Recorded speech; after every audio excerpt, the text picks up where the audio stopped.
Okay, so in this video, we're going to see how we're going to use OpenArt AI to generate artificial intelligence generated images. So what you do is you go on the browser, and where the address is, you write openart.ai/create, and where there is a prompt. Here, the prompt is basically an instruction to the software.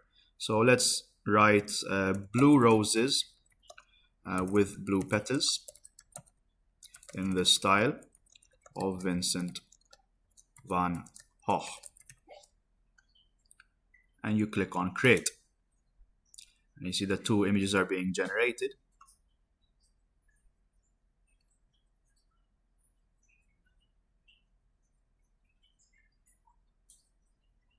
There's a process that takes a few seconds.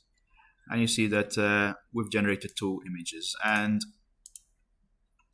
you pick the one basically that you prefer, and you can either paint that as and using this as a reference, or you can print it as ready-made art. And that's it.